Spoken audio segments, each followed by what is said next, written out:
My dear students, आज जो topic हम लोग ले रहे हैं वो बीकॉम ऑनर्स सेमेस्टर 2 का है, यानी फर्स्ट ईयर का, और सब्जेक्ट है बिजनेस मैनेजमेंट। आज जो क्वेश्चन हम लोग लेने जा रहे हैं वो बहुत इम्पॉर्टेंट है। Define management and discuss it's functions. इससे पूरी कायनात आ जाती है, क्योंकि मैनेजमेंट कहते हैं मैनेज मैन टैक्टफुली को। अगर हम लोग मनुष्य का प्रबंध ठीक ढंग से कर लेंगे तो हम लोग बहुत सफल हो सकते हैं, अपने उद्देश्यों को समय से प्राप्त कर सकते हैं, जितना खर्च में करना चाहें उतने में कर सकते हैं, और जिस तरह से हम लोग अपने उद्देश्य की प्राप्ति चाहते हैं बिल्कुल उसी ढंग से कर सकते हैं। My dear students, I am doctor Kumar A.N. Shahdeo. मेरा नाम डॉक्टर कुमार A.N. शाहदेव है और मैं HOD कॉमर्स हूँ, मारवाड़ी कॉलेज, जो कि रांची यूनिवर्सिटी रांची का एक कंस्टिट्यूएंट और ऑटोनोमस यूनिट है उसका। आज हम लोग कर रहे हैं डिफाइन मैनेजमेंट, यानी प्रबंध की परिभाषा दें और डिस्कस इट्स फंक्शंस, इसके कार्यों का उल्लेख करें, व्याख्या करें ठीक से। तो प्रबंध के लिए सबसे पहले मैनेजमेंट के लिए हम लोग जाते हैं कुंज एंड ओडोनेल को कोट करते हैं। Management is the art of getting things done through and with people in formally organised groups. हम लोग कैसे करते हैं management? Management is the art of getting things done through and with people in formally organised groups. और इसी चीज़ को अगर F.W. Taylor के शब्दों में हम लोग जाएं तो वो कहता है management is the art of knowing exactly what you want men to do, men plural है, men to do, and then seeing that they do it in the best and cheapest way।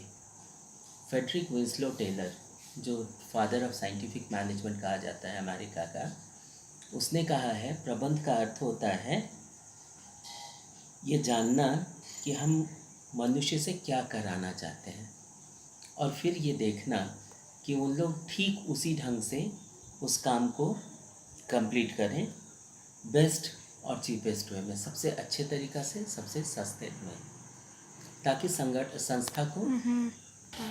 इसी तरह प्रबंध के और एक बड़े विद्वान professor John F. मी ने कहा है कि the art of securing maximum results with minimum effort so as to secure maximum prosperity and happiness for both employees and employer and give the public the best possible service।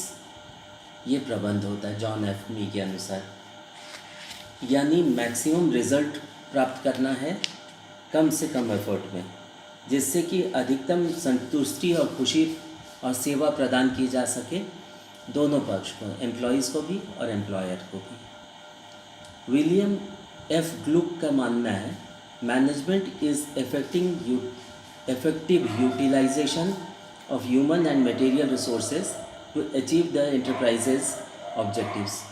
किसी भी संस्था का, किसी भी उपक्रम का जो उद्देश्य है उसको कम से कम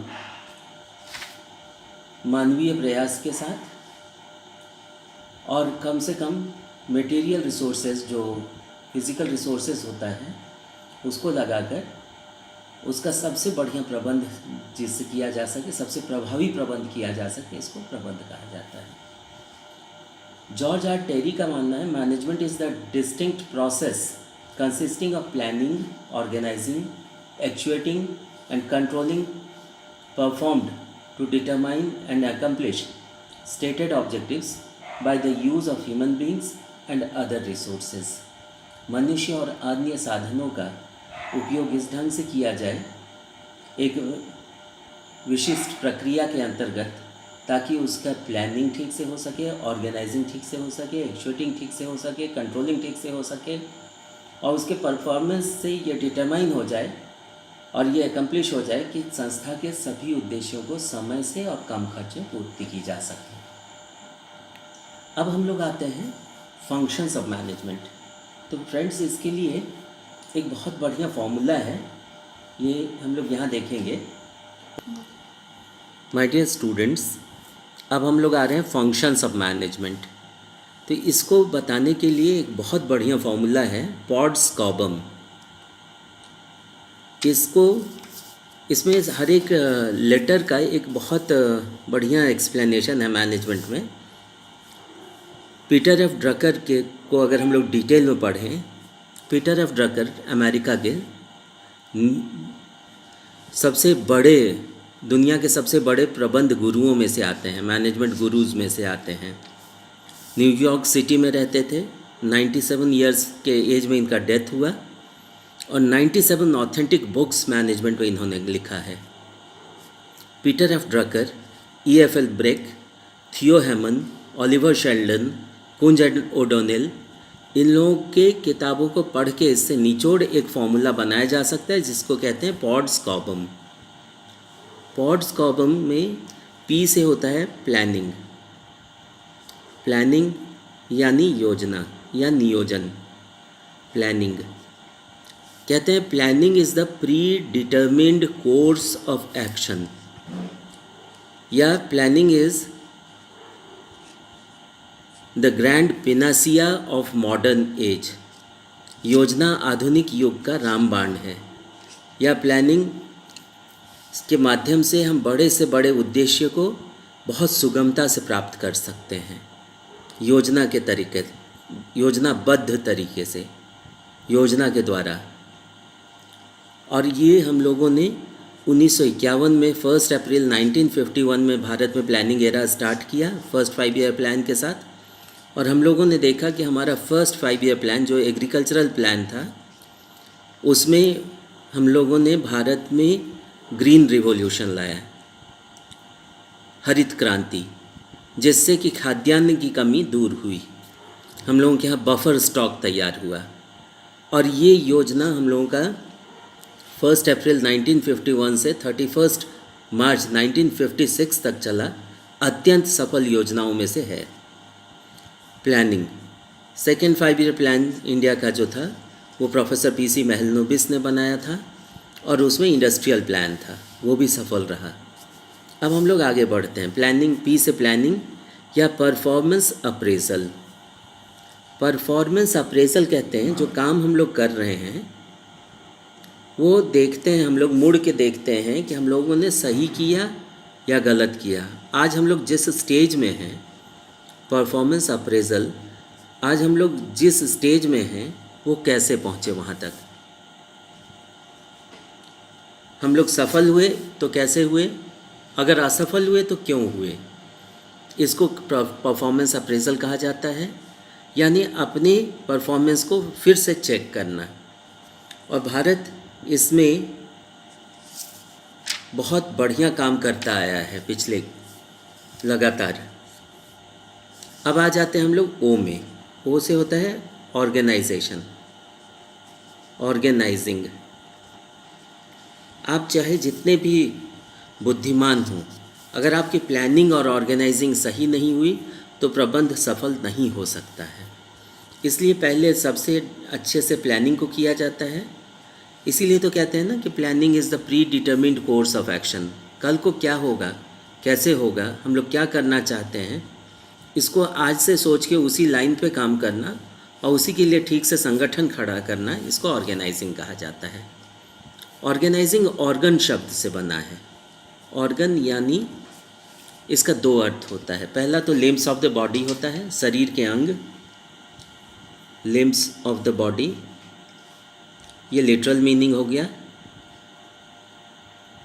और दूसरा जो अर्थ होता है वो एक म्यूज़िकल इंस्ट्रूमेंट होता है, ऑर्गन। ये पूरे ऑर्केस्ट्रा को बांध के रखता है। ये इसी तरह ऑर्गेनाइजेशन जो है, जैसे हम लोगों का कॉलेज है तो उसके हेड होते हैं प्रिंसिपल साहब, उसके बाद उसमें संगठन एक बना हुआ, हायरार्की बना हुआ है, प्रोफेसर इंचार्ज हैं, प्रोफेसर्स हैं, हेड ऑफ़ द डिपार्टमेंट हैं, प्रोफेसर्स हैं, नॉन टीचिंग स्टाफ है और 4th ग्रेड हैं, सब लोग अच्छे स्टूडेंट्स हैं। जब सब लोग अपने काम को बेहतरीन ढंग से परफॉर्म करते हैं तो एक बढ़िया संगठन खड़ा होता है। तीसरा है डी। डी से डायरेक्शन, डायरेक्शन या लीडरशिप, डायरेक्ट करना चीज़ों को। अगर डायरेक्शन सही रहेगा तो काम भी बढ़िया होगा। लीडरशिप सही रहने का मतलब कि सब कोई को लेके चलना, साथ में सबके क्षमताओं को समझना और उसके अनुरूप उनसे काम लेना, सबकी भावनाओं को कद्र करना, और हमेशा एक अच्छा वातावरण बना के रखना कार्यस्थल पर, ताकि इच्छित कार्य समय से पूरा हो और इच्छित रिजल्ट प्राप्त हो सके। तो ये डायरेक्शन है। डायरेक्शन के बाद डी से डेवलपमेंट होता है। हम लोग किसी संगठन को सफल बनाने के लिए अच्छे कर्मचारियों का चयन करते हैं, फिर उनको ट्रेनिंग देते हैं, उनको डेवलप करते हैं। जब उनके क्वालिटीज़ डेवलप हो जाते हैं तो उसका लाभ सीधा सीधा संस्था को मिलता है। इसलिए डेवलपमेंट का बहुत महत्व है। आज का युग जो है वो साइंटिफिक टेक्निकल डेवलपमेंट का युग है। हमारे पीढ़ी के लोग कंप्यूटर्स और इंटरनेट नहीं जानते थे, नेट फ्रेंडली नहीं थे, कंप्यूटर फ्रेंडली नहीं थे। इनको डेवलप करना पड़ा, तब वो आज एफिशिएंटली अपने काम को इफ़ेक्टिवली, एफिकेसी के साथ पूरा कर पा रहे हैं। तो डी से डायरेक्शन हुआ। इसके बाद आता है एस। एस से होता है सिलेक्शन। सिलेक्शन यानी selection of right man for the right job. Selection of right man for the right job यानी जैसे काम की आवश्यकता है उसके अनुरूप कर्मचारियों का चयन करना और उनमें स्पेशलाइजेशन डेवलप करना। स्पेशलाइजेशन, अगर अच्छा कार्य का वातावरण दिया जाए, सबको सम्मान दिया जाए और एक बढ़िया टीम तैयार किया जाए तो स्पेशलिस्ट तैयार हो जाते हैं, एक्सपर्ट्स तैयार हो जाते हैं और इसका सीधा सीधा लाभ संस्था को मिलता है। तो स्पेशलाइजेशन चौथा हुआ। पांचवा हुआ CO, एक साथ लेते हैं इसको हम लोग, ये बहुत महत्वपूर्ण है। इसमें आता है कंट्रोल,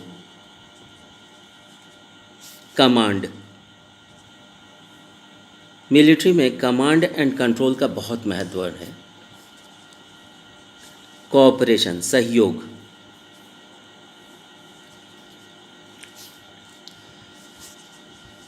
कोऑर्डिनेशन,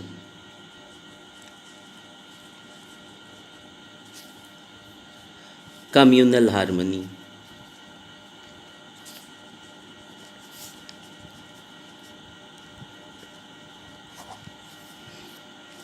किसी भी उद्देश्य को प्राप्त करने के लिए उद्देश्य के प्रति लोगों को समर्पित करवाना पड़ता है, उनमें अंदर से एक उत्साह पैदा करना पड़ता है और वो भटक नहीं जाए उद्देश्य से। इस बात को बहुत कायदे से, तरीके से कर्मचारियों के बीच में स्थापित करना पड़ता है। इसको कंट्रोल कहते हैं। कमांड कहते हैं respect is commanded not demanded.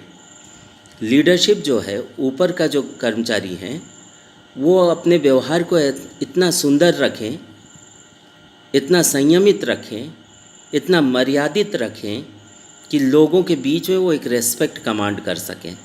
तभी कर्मचारी उनका बात मानेंगे और तब संस्था के प्रति समर्पित रहेंगे, संस्था के उद्देश्यों को समय से कम खर्च में पूरा करेंगे और एक बड़ा संगठन खड़ा हो सकेगा।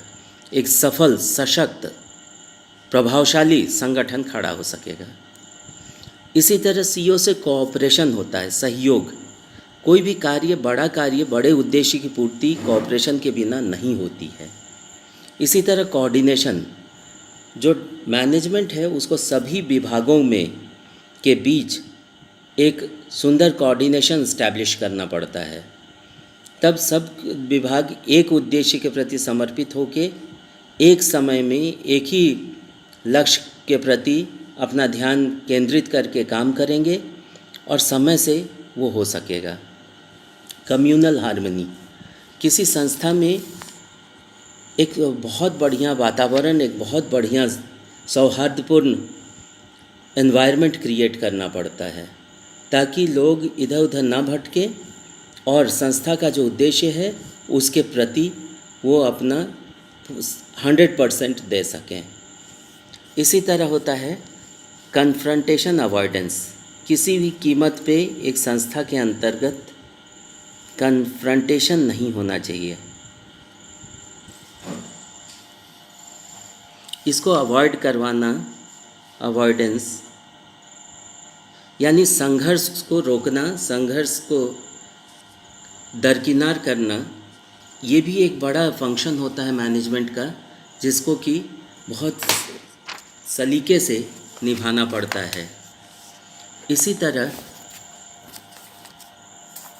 करेक्टनेस, जो काम हो रहा है वो करेक्ट हो, सही हो, इस बात को भी ध्यान देना पड़ता है प्रबंध को। तो cleanliness, correctness, cohesive atmosphere, cohesive atmosphere building,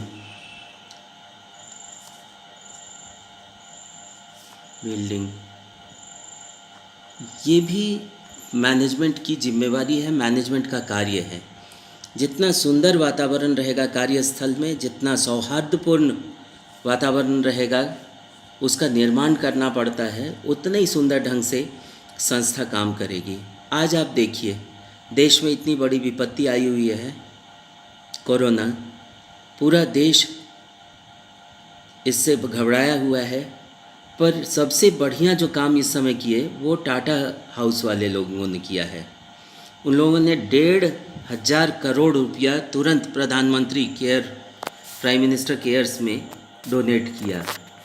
ये दूसरों को भी मोटिवेट करता है अच्छा काम करने के लिए, और बहुत बड़ा सहयोग मिला, उत्साहवर्धन हुआ देश का लीडरशिप का। तो इस तरह करके एक कोहेसिव एटमॉस्फेयर बिल्ड करने से हर तरह से सहयोग मिलता है व्यवसाय को, और व्यवसाय अपने लक्ष्य को, अपने उद्देश्य को, अपने इच्छित कार्य को समय से पूरा कर पाती है। CO। इसके बाद आता है R। R का मतलब होता है रिपोर्टिंग। रिपोर्टिंग यानी जो भी काम कर रहा है एक सिस्टम के तहत होना चाहिए। एक संस्था में जो कार्य होता है, नीचे के जो कर्मचारी हैं वो ऊपर अपने जो सीनियर्स हैं उनको समय से रिपोर्ट करते रहें कि क्या काम किए, किसके आदेश पे किए, कितना समय लगा, कितना पैसा लगा, कितना में ये परेशानी हुआ, या कितने सफलता से उन लोगों ने इस कार्य को पूरा किया।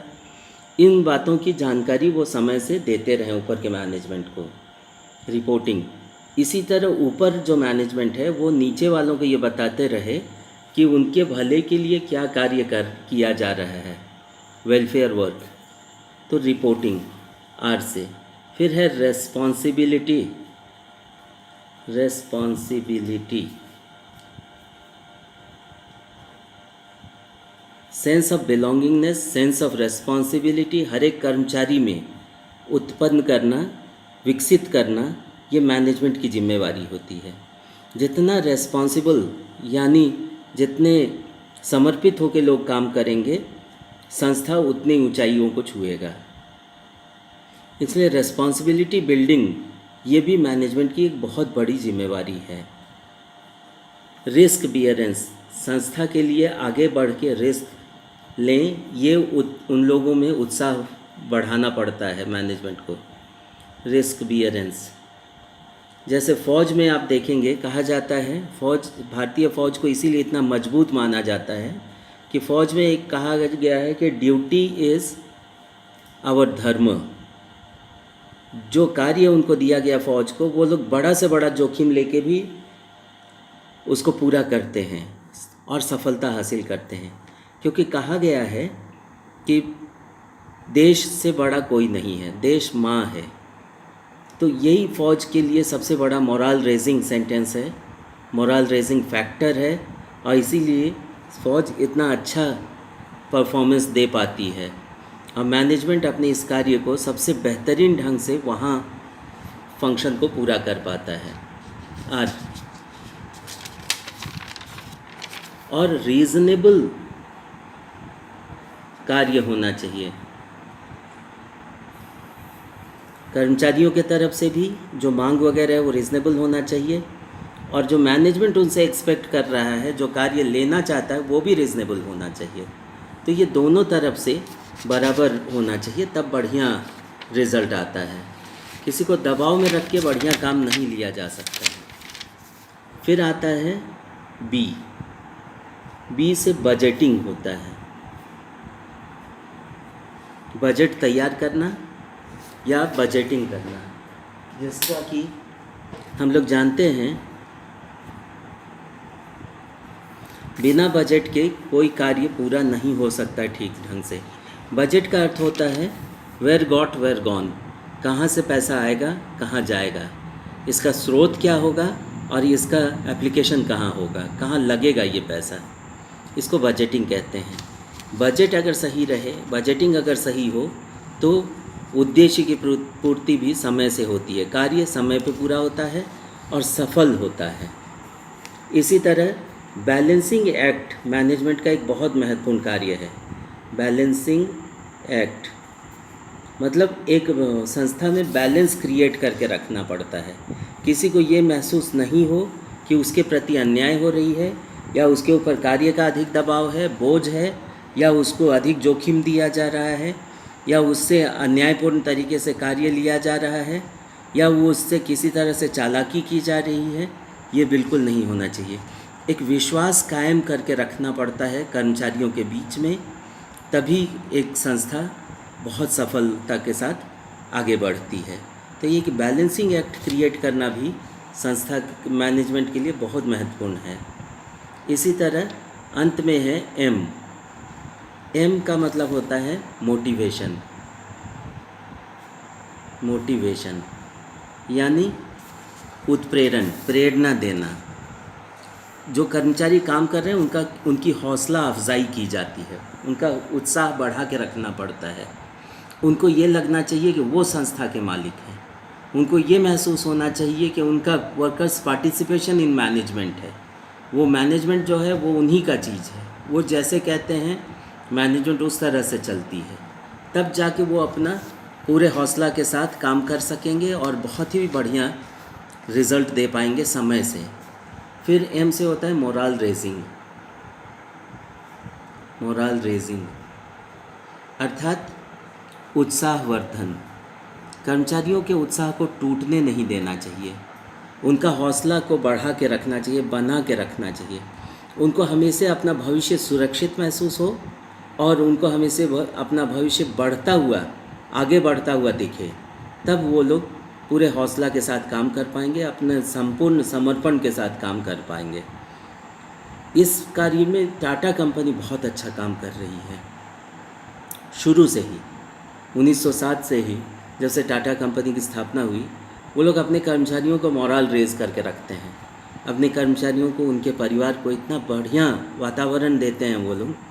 शिक्षा में, स्पोर्ट्स में, बच्चों के कल्चरल एक्टिविटीज़ में, हर तरह से स्पोर्ट, एथलेटिक्स, जिम्नास्टिक्स या किसी भी तरह से उनका जो टैलेंट है उसको आगे बढ़ाने में टाटा कंपनी बहुत सहयोग करती है। एल्डरली पीपल के लिए हॉस्पिटल्स है, क्लब्स है। तो इसके चलते कर्मचारी का परिवार खुशी होता है और वो लोग पूरे समर्पण के साथ काम करते हैं, और ये कंपनी नंबर 1 जा रही है मैनेजमेंट के पॉइंट ऑफ व्यू से।